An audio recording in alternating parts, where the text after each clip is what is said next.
Hola, muy bienvenidos al Mostrador. Hoy vamos a conversar con Guillermo Larraín, un reconocido economista, profesor de la Facultad de Economía y Negocios de la Universidad de Chile. Muy bienvenido, Guillermo.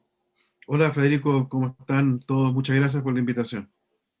Gracias, Guillermo. Mira, la conversación contigo, la idea es que sea sobre la economía en Chile hoy, el estado de la economía hoy, el estado del arte, por decirlo de esa forma.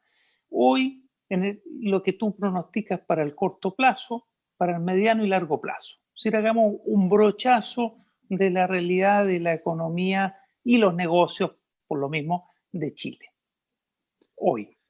Y pequeño, el corto, mediano y largo plazo. Ya.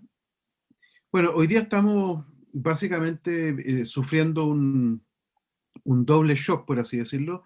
El primero fue el estallido social del año pasado, que efectivamente tuvo un costo importante, no solo porque hubo tiendas que se destruyeron, supermercados e infraestructura, que eso generó una paralización de ciertas actividades, sino que además eso indujo en el mundo empresarial e inversionista, que es importante porque la mayor parte de las inversiones en Chile las hacen empresas grandes, produjo un temor, una reticencia. Entonces tuvimos a finales del año pasado un trimestre de crecimiento negativo que fue puntual, se estaba empezando a recuperar durante los meses de enero y febrero, pero empezó la pandemia y todos los confinamientos obligatorios a los cuales el Estado chileno sometió a la población, tal como todos los estados ha ocurrido en el mundo. O sea, uno ve lo que está pasando con mayor o menor rebeldía, porque hay países que se rebelan un poco más, pero en general casi todos los países están implementando confinamientos obligatorios. Y eso tiene un segundo costo económico brutal, porque le estamos diciendo a la gente, usted no vaya a trabajar, que es en su casa, y eso le impide producir, pero le impide también generar ingresos, y por lo tanto la demanda se disminuye. A raíz de estas dos cosas, la tasa de desempleo ha estado subiendo, y ha estado subiendo bastante. Hay mucha gente que se retiró del mercado del trabajo, en particular mujeres. Las tasas ahí son bien, bien impresionantes. Entonces, si uno corrige la tasa de desempleo, incluyendo aquellas personas que hasta hace poco estaban trabajando, pero hoy día, producto de la pandemia, ni siquiera pueden salir a buscar trabajo, entonces uno hace esa corrección. Entonces, estamos prácticamente con una tasa de desempleo que es uno de cada tres chilenos y chilenas, y eso evidentemente que tiene un costo en materia de demanda que es brutal. Ahora, estos dos shocks, el estallido social y la pandemia, mi impresión es que durante el curso del año 2021 van a tender a atenuarse, ¿no? Por un lado, porque el proceso constituyente ya va a estar encauzado, vamos a tener la inscripción de... Fíjate tú cómo las incertidumbres van a ir acotándose, vamos a tener las elecciones no, perdón, las inscripciones de constituyentes a principios de enero. Ahí uno ya más o menos va a tener claro qué es lo que más o menos puede pasar, y enseguida las elecciones muy poco después, va a ser en abril.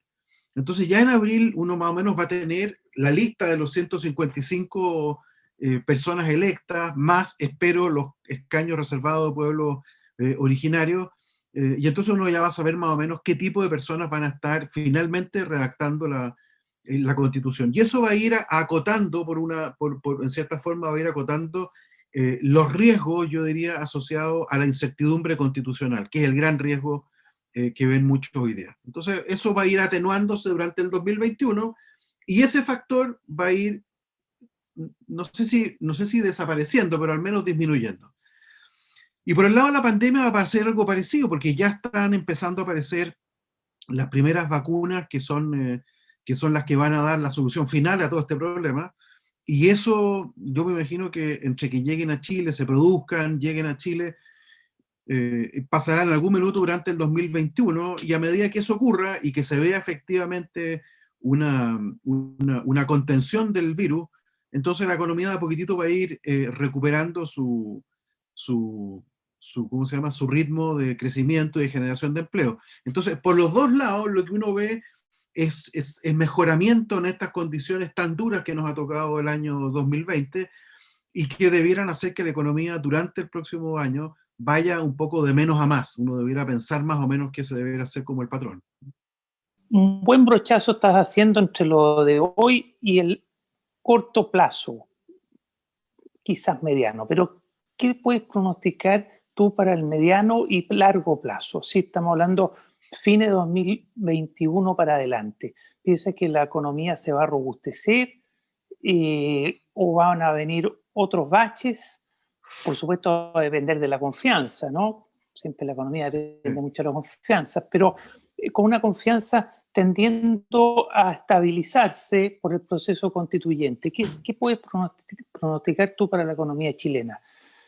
Sobre todo porque el cobre pareciera que va a estar bien, ¿no? Pareciera que el precio del cobre no se va a ir para abajo, sino que por el contrario. Y eso siempre es muy importante para Chile, ¿no? Sí, yo te diría que el principal problema que tenemos es que la economía crece básicamente por tres factores. Uno es por la acumulación de trabajo. Entonces, esa acumulación de trabajo, como hoy día la tasa de desempleo es muy alta, lo que habitualmente ocurre es que el crecimiento después de las recesiones tiende a ser muy rápido porque hay una cantidad de personas que están desempleadas muy alta y eso acelera mucho el crecimiento económico. Entonces, hacia el 2022 uno debiera pensar que normalmente debiéramos tener un buen año de crecimiento con alta creación de empleo, si es por replicar lo que ha sido el pasado. Yo diría que esa es una cosa importante. Y eso debiera entonces impulsar un buen ritmo de crecimiento finales del 2021, mediados del 2021, 2022. La segunda razón por la cual los países crecen es porque acumulan capital, es decir, porque hay inversión. Se hacen fábricas, las fábricas necesitan a su vez trabajadores y cuando las fábricas están instaladas generan producción.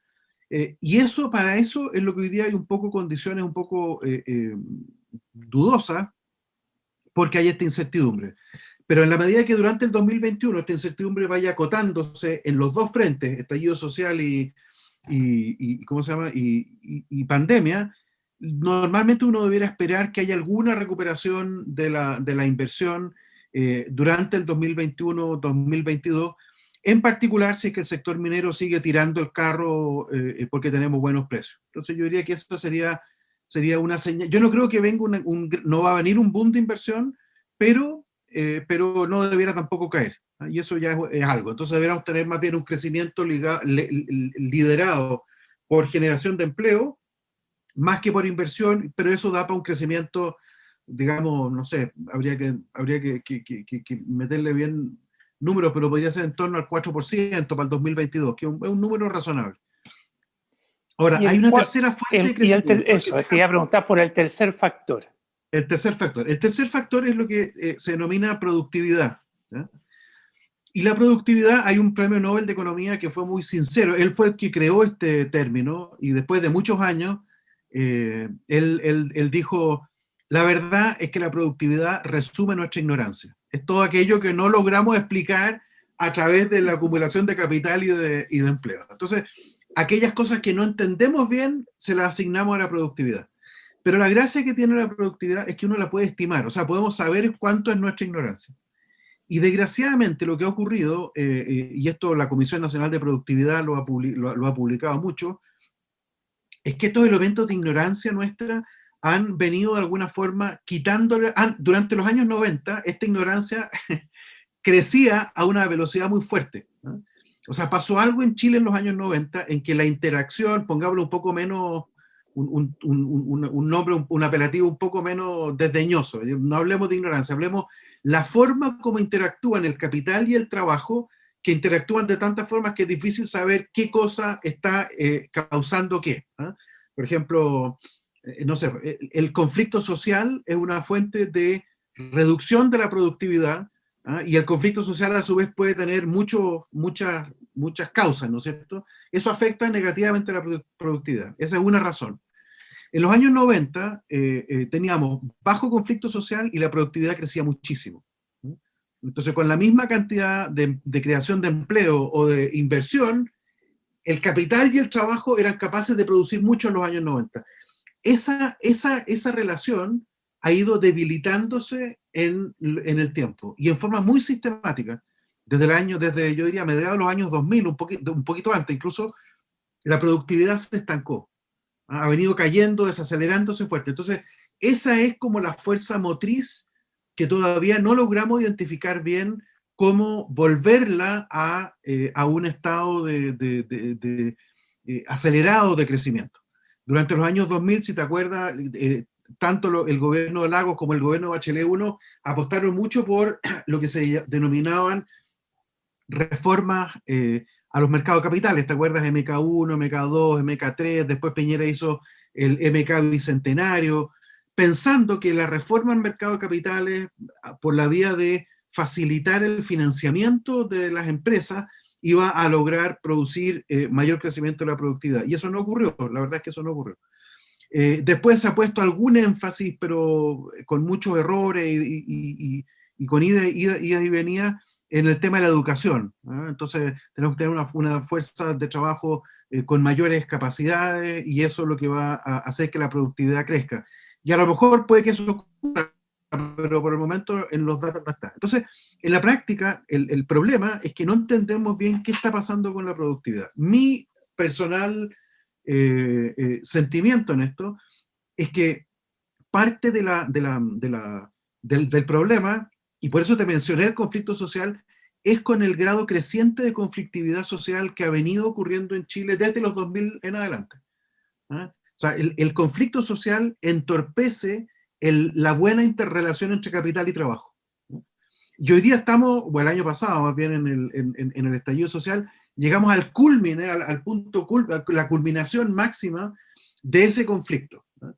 Hoy día ese conflicto no se ha acabado, pero ya está encauzándose. Y mi impresión es que si logramos hacer una buena reforma, o no, una nueva constitución, ¿ah? Que permita en realidad que los ciudadanos se interrelacionen mejor entre sí, con las empresas, con el Estado, que el Estado dé mejores condiciones de garantías, de credibilidad, de que las cosas se hacen bien, de que la captura del Estado está bajo control o al menos es baja, etc. Yo creo que vamos a lograr nuevamente recuperar esa forma virtuosa de interrelacionamiento entre capital y trabajo. Pero para eso falta un tiempo. Y lo otro que falta es también cambiar un poco nuestra estrategia de desarrollo económico, ¿no? Porque el desarrollo económico chileno hasta el momento ha sido una estrategia como de hands-off, así como de piloto automático, en el sentido de que el Estado se fija reglas de juego horizontales, por ejemplo, que haya financiamiento para la pequeña y mediana empresa, para la mediana, para la grande. Eso fue todos los MK de los años 2000.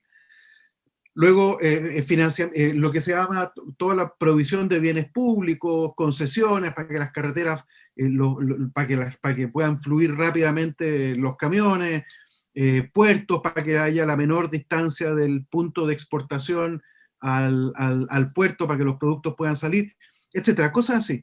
Yo creo que esa estrategia, que es razonable y que tiene una lógica y que hay que seguir mejorando, hay que complementarla con una cosa que en Chile cuesta mucho, que son políticas de desarrollo productivo, o si tú quieres, políticas industriales del pasado, pero rejuvenecidas, no de economía cerrada, sino que de economía abierta, no de economía estatizada, sino de economía privada, pero donde el Estado juega un rol en movilizar recursos, en coordinar acciones privadas y públicas que permitan que las empresas puedan invertir a plazos más largos en sectores distintos y produciendo cosas distintas. Yo diría que esa es la gran reforma pendiente que queda, que puede tomar 30 años en implementarse bien. Pero si queremos en realidad tener un nuevo crecimiento de la productividad, tenemos que tener, por lo tanto, estas dos cosas. Paz social, para lo cual el proceso constituyente es crucial, una nueva forma de relacionamiento entre las chilenas y chilenos en un nuevo contrato social cuya cúlmine es la Constitución, y una estrategia de desarrollo económico que sea más inclusiva, donde el Estado tenga mayor capacidad de coordinar recursos, que no deje más al desamparo ciertos sectores del país que pueden estar necesitando de ayudas específicas, que tenga un poco más de apoyo a cierto desarrollo productivo que sea más inclusivo en términos de que entren más, que los mercados sean más contestables, etc. En esta nueva estrategia de desarrollo, ¿tú también piensas en una mayor participación del Estado en actividades productivas? Yo no lo descarto, habría que ver bien dónde, porque el Estado cuando entra en un rol, pensemos directamente en una empresa estatal, ¿ya? Las empresas estatales pueden jugar un rol muy importante, pero lo que tenemos que tener conciencia es que cuando el Estado desarrolla una actividad productiva, adquiere un interés en esa actividad productiva. Y puede ocurrir que ese interés en esa actividad productiva sea contradictorio con el interés general de la nación. El caso más claro es, por ejemplo, la Fundación Ventana. ¿Ah? La Fundación Ventana es una empresa que le pertenece a Codelco, o sea, está el interés público ahí involucrado, pero entra en conflicto porque, por un lado, tiene la fundición, que es importante para Codelco, pero que contamina y tiene destrozado todo el valle posterior de Puchuncaví. Entonces, cada vez que el Estado entra a una actividad, su rol de garante del interés público puede entrar en conflicto con el interés particular que tiene en esa actividad económica. Por ejemplo, en el Banco Estado se nos decía, ustedes desarrollaron la cuenta RUT, que fue una cuestión fantástica, ¿no es cierto?, que permitió un nivel muy sano de inclusión financiera, pero usted me cobra por cada retiro, ¿no? Y entonces el banco tenía efectivamente un interés público en promover la inclusión financiera y un interés, entre comillas, privado, porque si tú dabas gratuidad a la cuenta RUT, eso le costaba al banco, ya no recuerdo exactamente los números, pero eran muchos millones de dólares que el ministro de Hacienda te lo estaba pidiendo porque lo necesitaba para financiar la política social.